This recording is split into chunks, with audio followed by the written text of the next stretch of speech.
La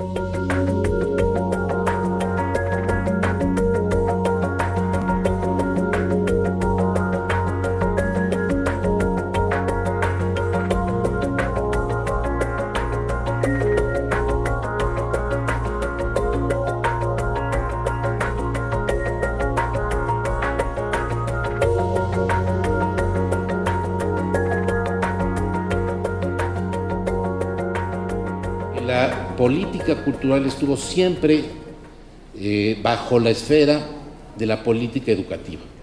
Y por primera vez el decreto de creación de la Secretaría establecía en su párrafo primero la obligación por parte de la Secretaría de diseñar e implementar la política cultural nacional. Y a partir de esa disposición se genera la oportunidad, el reto de definir qué es la política cultural nacional. Frente a ese reto han habido foros, han habido reuniones, se han elaborado muchos documentos que no solo se elaboraron a partir de la aprobación de la Secretaría de Cultura, tienen muchos años, tenemos reflexionando sobre este punto. Y al interior del Consejo fue uno de los primeros planteamientos que hizo. ¿Qué hacemos? ¿Dónde fundamos? ¿A partir de qué planteamos los contenidos de la política cultural nacional? Y nos pareció que el mejor fundamento que podemos dar para la política cultural nacional son los derechos humanos. Los derechos humanos, además, presentan la característica de ser un elemento que no nada más es una responsabilidad gubernamental, su defensa, su promoción, sino es una responsabilidad de todos. Por disposición constitucional, por supremacía constitucional, los derechos humanos no solo impactan al ámbito gubernamental, sino al social, al económico y a cada uno de los habitantes de la nación.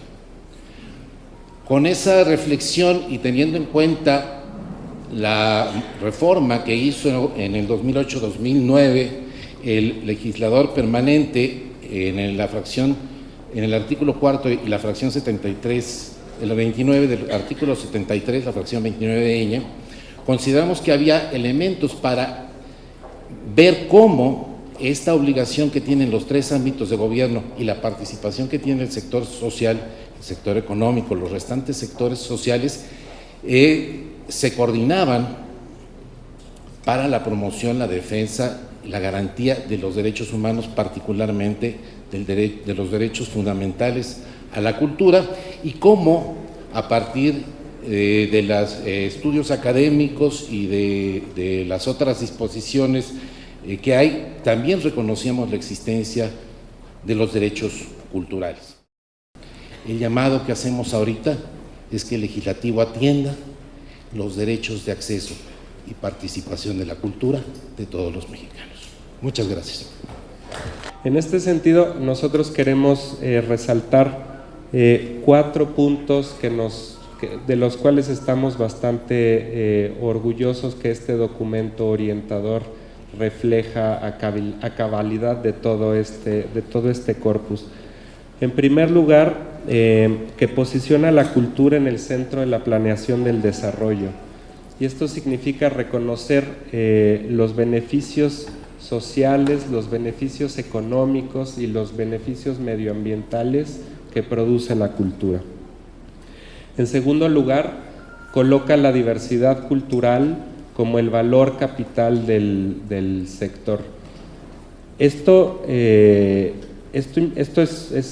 importante porque significa posibilitar la inclusión de las prácticas y los conocimientos tradicionales, al mismo tiempo que las expresiones artísticas, culturales y creativas más contemporáneas y más vanguardistas. En tercer lugar, que pone a los derechos culturales como el centro de la política cultural. Y por último, que amplía el concepto de acceso a la cultura e incluye, como acceso, incluye participación en la vida cultural. Esto permite que también la cultura juegue el papel de posibilitador de inclusión social, inclusión de las mujeres, inclusión de los pueblos indígenas, inclusión de las personas con alguna discapacidad, inclusión de las comunidades en algún estado de marginación. Y este documento orientador trata de brindar este puente, el dar esta mano hacia las comunidades, hacia los municipios y hacia los estados, primero para tener una claridad en el ámbito de competencias, en el resguardo y la protección de su patrimonio, también en el ejercicio de la promoción y la gestión cultural. Esto es algo muy, muy importante, pero también propicia el encuentro de ideas, de inquietudes, en cuanto a sus proyectos, a sus programas, y esto es lo que plantea este documento orientador: cómo poder optimizar los recursos, cómo llegar a esas comunidades que día a día, a través de sus tradiciones, a través de sus encuentros, de sus festividades, hacen el quehacer cultural en nuestra querida provincia de México. Reciban un saludo muy cordial de parte del rector de la Benemérita Universidad Autónoma de Puebla, el doctor José Alfonso Esparza Ortiz. Y bueno, aprovecho este momento para agradecer a todos ustedes la oportunidad de poder expresar y comentar desde la perspectiva de nuestra institución como universidad pública nuestras experiencias y aportaciones a un documento orientador encaminado a mejorar los ámbitos de la cultura y el arte en nuestro país. Ha sido un proceso extraordinariamente positivo, el cual logró generar puntos de coincidencia en cuanto a la diversidad de opiniones y de pensamiento de los que participamos en él, dando como resultado una propuesta innovadora e incluyente. Pasar del discurso a los hechos en el tema cultural es una tarea que ha asumido nuestra institución, propiciando que el arte y la cultura formen parte de la formación integral de nuestros estudiantes, no solo en términos de asignaturas, sino en la generación de ambientes culturales y en la motivación de que nuestra comunidad haga suyo el consumo y la producción de productos culturales de calidad. Es en ese sentido que este documento orienta de manera muy puntual esas actividades, haciendo a un lado la idea de que la cultura y el arte solo lo desarrollan un determinado sector de la sociedad. La capacidad creadora está en todos nosotros. Más allá de una entrega protocolaria de este documento, hoy se construye un compromiso fuerte por parte de la Benemérita Universidad Autónoma de Puebla, al cual estoy completamente convencido. Las instituciones de educación superior de este país se integrarán poco a poco para dar certeza y fortaleza a la vida cultural de nuestra nación. Hagamos de la cultura un elemento esencial de la canasta básica del mexicano, porque a decir verdad, la educación orienta, pero el arte ilumina. Esta ley, esta propuesta de este documento orientador de una posible ley de derechos culturales tiene la característica de proponer una ley general. Eso es importante, una ley general que permita sentar las bases de la coordinación entre federación, estado y municipio. Y quisiera decir también, finalmente, que está integrada por cinco títulos. El primero, que se refiere justamente a la definición y a la naturaleza de esta ley y sus objetivos. El segundo, que establece esas bases generales de los derechos fundamentales y define en una propuesta a dialogar, por supuesto, cuáles serían los derechos culturales. El tercero, que establece los lineamientos de política cultural, en donde nuestro Programa Nacional de Cultura, que corresponde a la Secretaría de Cultura, definir y normar, pero aquí se proponen algunos lineamientos. El título cuarto, que se refiere a la sostenibilidad del desarrollo cultural y al que otros de mis colegas se referirán, pero que sienta las bases para buscar cómo armonizar el enfoque cultural y simbólico que tiene la cultura con el enfoque económico que también tiene, sin caer en una postura de rentabilización ni de comercialización de nuestros bienes y servicios, buscando más bien el financiamiento del desarrollo. Y un título quinto, por último, que se refiere a la distribución, a estas bases de coordinación entre la federación, los estados y los municipios, y por supuesto con la federación. Estamos absolutamente convencidos de que si la cultura es el espacio de la diversidad, es desde el diálogo en la diversidad como vamos a poder llegar a una propuesta que le dé futuro y viabilidad a nuestro país. Así que muchísimas gracias por estar aquí y gracias por la libertad, porque la libertad es la base de la creación. en lo que refiere particularmente al título cuarto, que tiene que ver con esta parte que llamamos la visión sectorial, ¿sí? Que tiene que ver con los componentes de política económica, ¿sí? Pues están las tres grandes esferas que conforman este sector cultural, sí, que es lo público, lo social y lo privado. ¿Qué es lo que se pretende en esa propuesta, ¿no? Es empatar el modelo económico, o sea, el país tiene un modelo económico, o diversidad de modelos, pero entendidos desde la función pública, ¿sí? Con lo que es el modelo de las políticas culturales, ¿sí? O la forma en que se desempeña esta labor de Estado, pero que por supuesto también va y atañe a esos otros grandes actores del sector cultural y que tienen que ver justamente con las organizaciones de la sociedad civil y con todo lo que es el ramo empresarial, ¿sí? En ese sentido, el documento orientador propone subsanar, como he dicho en otros momentos, vacíos o deficiencias que se presentaron en el momento de crear la Secretaría de Cultura y que por supuesto en otros ámbitos de política federal han permanecido ajenos a esta vinculación que va justamente a lo que se dice que es, y lo que se propone, que es esta vinculación de la cultura con el desarrollo, ¿no? No sobra decir, antes de concluir, que hay como diversos momentos históricos para esto que conocemos como el sector cultural, ¿sí?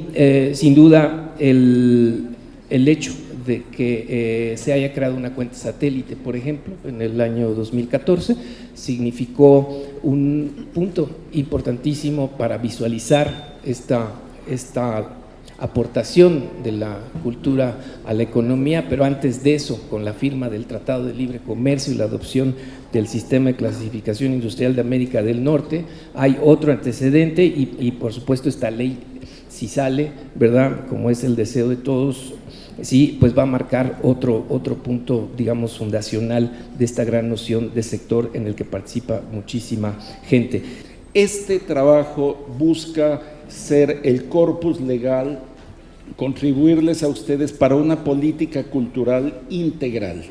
Y esa integralidad, lo que suma aquí de manera pionera, lo voy a destacar, es un capítulo económico. Ese apartado 4 busca reconocer que ese 7.3% del Producto Interno Bruto que se genera desde la cultura, que esos más de 2 millones de empleos directos e indirectos, esas exportaciones y generación de divisas e infraestructura requerida requieren ser insertos en este corpus legal. Todo en un marco de promoción, dijo Lucina, no de mercantilización. Evitamos términos que pueden ser atractivos, pero no son propios para una ley, como hablar de industrias culturales o hablar de industrias creativas. Hablamos de las unidades económicas que generan la creatividad, porque, insisto, atrás de este sector y adelante de este sector hay más de 2 millones de personas que dedican su vida a la creación, a la producción, y dentro de ello hay un sector económico imbuido. Consideramos aquí también que es una ley del siglo XXI y viendo hacia adelante, porque 44% de los contenidos creativos ya los apropiamos por la vía digital. Entonces, tenemos una consideración a la conectividad, a la fibra óptica, a una estrategia digital cultural considerada desde ambos lados, para los creadores, pero también para las audiencias. Buscamos una propuesta de indicadores útiles, indicadores no solo que revelen toda esta dimensión económica, sino que contribuyan al trabajo de ustedes y quienes les sucedan en la construcción, y de la Secretaría de Cultura, por supuesto, en la construcción presupuestal. Hemos carecido de elementos robustos para una construcción presupuestal y nos parece una espléndida oportunidad para así hacerlo. Cultura es bienestar y economía es necesaria para la operación social y para hacer justicia a los creadores. En economía decimos que cuando sumamos bienestar y economía tenemos desarrollo integral. Y categóricamente lo digo, es el único sector que simultáneamente tiene ambos elementos. Es un sector del bienestar y es un sector económico que hacen el desarrollo integral. Hablamos mucho de la transversalidad de la cultura. Esta busca ser una ley transversal que dé la base, o una propuesta o un documento base que dé la pauta para hablarse de frente, viéndose a los ojos con todas las instancias. También se dijo, se genera empleo, debe hablarse con la instancia del empleo. El empleo es la mejor herramienta para combatir la pobreza, es la cultura, debe hablarse con desarrollo social, con desarrollo económico, con la Secretaría de Hacienda. Es increíble que un país como México, siendo potencia económico-cultural, no tenga una política fiscal para la cultura, ingresos y egresos, construcción de infraestructura. Aquí estamos convencidos, mis compañeros y yo, que sentamos unas primeras bases de un trabajo que debe continuar. Con todo este documento orientador, creo que lo puedo resumir desde mi óptica de economista como un documento transversal, un documento actual y un documento que integra a la sociedad y que respeta a los creadores. Como servidora pública y representante de la Federación dentro de este Consejo, no puedo sentirme más satisfecha del documento orientador que concebimos. Estamos aquí entregando un resultado, el aporte que el hombre hace al mundo. Este insumo, que brinda marco a los entes garantes ofertantes de los 3 órdenes de gobierno, pero también a los demandantes de los bienes y servicios culturales, fue concebido desde un inicio con una visión compartida, innovadora, futurista, tutelar y velar por los derechos culturales, por los derechos humanos. Este es un consejo redactor que sesionó a puertas cerradas, pero con una política de diálogo abierto, recibiendo aportaciones, inquietudes y voces de las diferentes comunidades y grupos, organizaciones, creadores y creativos. Ello nos permitió estar ciertos de ir por buen camino, sin tocar las legislaciones existentes, modificar las leyes orgánicas o de creación, violentar las condiciones generales de trabajo o las prestaciones socioeconómicas, sin irrumpir en la vida de los pueblos, sin mercantilizar el patrimonio. El común denominador de quienes estamos dentro y de quienes nutrieron nuestros conocimientos con su experiencia desde afuera, era la ocupación y la preocupación por robustecer y fortalecer al sector y seminalmente a la sociedad. Robando palabras a otros, este documento orientador para la elaboración de una iniciativa de ley de derechos culturales en México no es para la Secretaría, sino para los mexicanos. Y creo que estamos en el lugar correcto, así lo quiero ver, en el momento correcto y con los actores correctos. Porque aquí fue también donde cristalizó y se materializó la Secretaría de Cultura.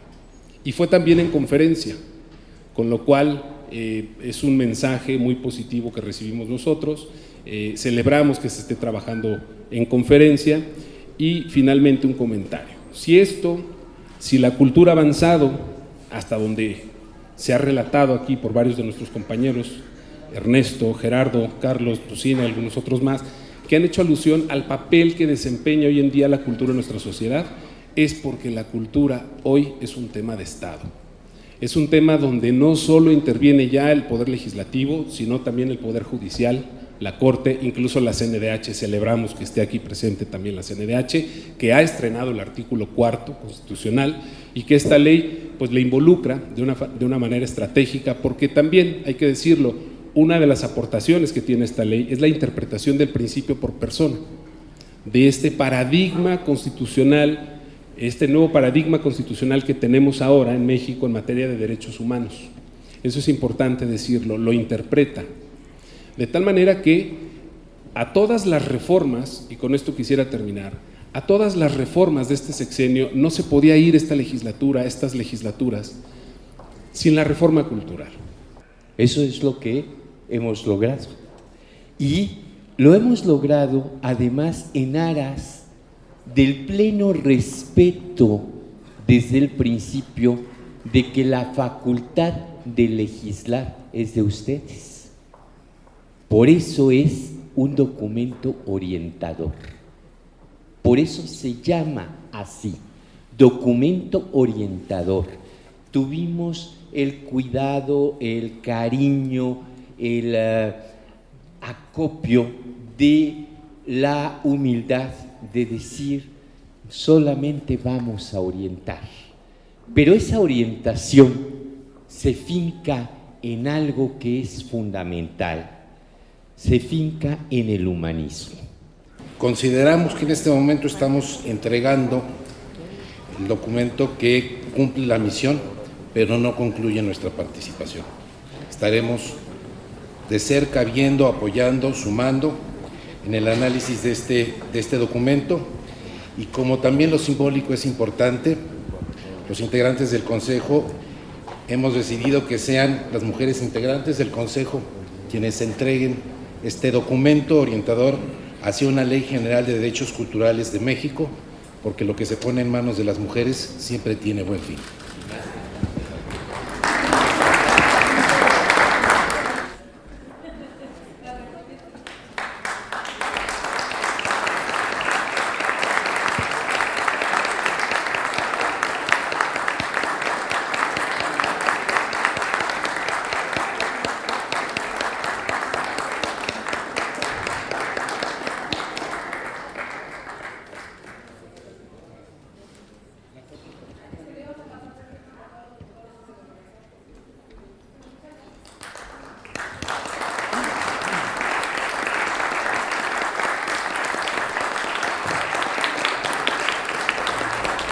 Muchas gracias.